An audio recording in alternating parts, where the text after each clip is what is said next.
జిల్లా చివల మండలం ఎంపీడీఓ కార్యాలయం వద్ద గ్రామీణ పేదల పార్టీ ఆధ్వర్యంలో ధర్నా నిర్వహిస్తున్నారు. అసలు ధర్నా గల ముఖ్య కారణం ఏందో వారి మాట తెలుస్తున్నాం. చెప్పండి, ఎందుకు మీరు ధర్నా నిర్వహిస్తున్నారు? ఇటీవల నా పేరు కొనకంచి వీరభద్రయ్య, గ్రామీణ పేదల సంఘం జిల్లా కార్యదర్శి. ఇటీవల ఏర్పడినటువంటి ప్రభుత్వం ఏంటంటే ప్రజాపాలన అనేటువంటి పేరుతోటి అప్పుడు దరఖాస్తులు ఇవ్వమని చెప్పి ఒక పరిశీలన, ఒక దరఖాస్తులు ఇవ్వడం జరిగింది. దాంట్లో అర్హులైనటువంటి పేదలందరూ కూడా ఇందిరమ్మ ఇల్లు కావాలని, ముఖ్యంగా ఇందిరమ్మ ఇల్లు కావాలని దరఖాస్తు చేసుకోవడం జరిగింది.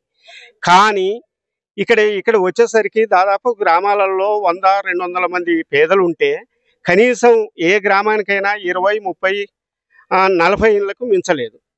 మరి ఆ రకంగా ఇంతమంది పేదలు, 100 మంది పేదలు ఉంటే ప్రజాపాలనలో ఏంటంటే ప్రతి ఒక్కరికి ఇల్లు కట్టిస్తామన్నారు. కానీ 100 మంది పేదలు ఉంటే 20-30 ఇల్లు ఇవ్వటం ఎంతవరకు సమంజసం అని మేము ప్రభుత్వాన్ని అడుగుతా ఉన్నాం.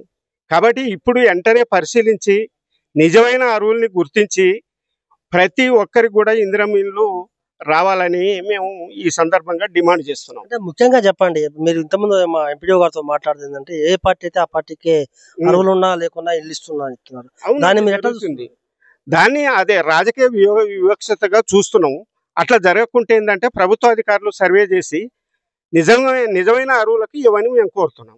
ముఖ్యంగా ఇందిరమ్మ కమిటీలో ఉన్న సభ్యులు కూడా ఎవరైతే ఉన్నారో వాళ్ళంతా కూడా కొంతమంది దగ్గర డబ్బులు కూడా తీసుకుంటున్నట్టు తెలుస్తుంది. వాస్తవం అదేమన్నా కావచ్చు. లోపల ఇందిరమ్మ కమిటీలు అంటే గ్రామంలో ఉన్న చోటాబోటా కార్యకర్తలతోటి కమిటీలు వేస్తారు. అది వాళ్ళ పార్టీ పాలసీ. కమిటీలు వేసినంత మాత్రంలో వాళ్ళకి అవగాహన ఉండాలని లేదు. వాళ్ళకు కూడా స్వార్థం ఉంటుంది కదా. కాబట్టి వాళ్ళ స్వార్థపూరితంగా కొంతమందిని ఎంపిక చేసుకొని పెట్టిర్రు. కానీ అట్లా కాకుంటే ఏంటంటే నిజమైన లబ్ధిదారుని గుర్తించమని మేము ప్రభుత్వాన్ని డిమాండ్ చేస్తున్నాం. అదేవిధంగా అధికారులని మేము కోరుతున్నాం.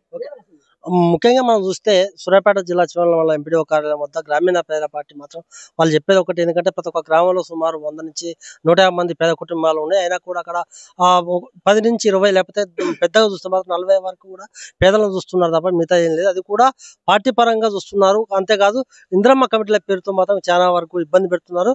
అలా కాకుండా జిల్లా అధికారులే కావచ్చు లేకపోతే మండల అధికారులు ఖచ్చితంగా ప్రతి ఒక్క ఇంటిని సర్వే చేయాలి. అసలు ఆ నికాసైన అర్హుడు ఎవరు కాదు చూడాలి. ఎందుకంటే కొంతమంది మనం చూస్తున్నాము ఇక్కడ ఒక చివరలే కాదు మొత్తం జిల్లా వ్యాప్తంగా కూడా చూస్తుంటే కొంతమంది భూమి ఉన్న వాళ్ళకు కూడా ఇల్లు ఇస్తున్నారు ఇందిరమ్మ ఇల్లు. కానీ భూమి అసలైన వాళ్ళకు కూడా ముంచే చూస్తున్నారు. అంటే దీంట్లో కొంత వివక్షత ఉన్నమాట వాస్తవమే. ఏది ఏమైనప్పటికీ కూడా పేదలను మాత్రం గుర్తించవలసిన అవకాశం ఎంతైనా ఉంది. ఖచ్చితంగా పేదవారిని గుర్తించి వాళ్ళకి ఇందిరమ్మ ఇల్లు కూడా కేటాయించాలని కూడా కోరుకుంటున్నాం. లేటెస్ట్ న్యూస్ తెలుగు మరియు ఇంగ్లీష్ అప్డేట్స్ కోసం ఇప్పుడే క్యూన్యూస్ అఫీషియల్ యాప్ ని ప్లే స్టోర్ నుండి డౌన్లోడ్ చేసుకోండి. సరికొత్త సమాచారాల కోసం క్యూన్యూస్ వెబ్సైట్ ని ఫాలో అవ్వండి. ఛానల్లో ప్రాంతీయ, జాతీయ, అంతర్జాతీయ వార్తలు వీక్షించండి. లైక్ చేయండి.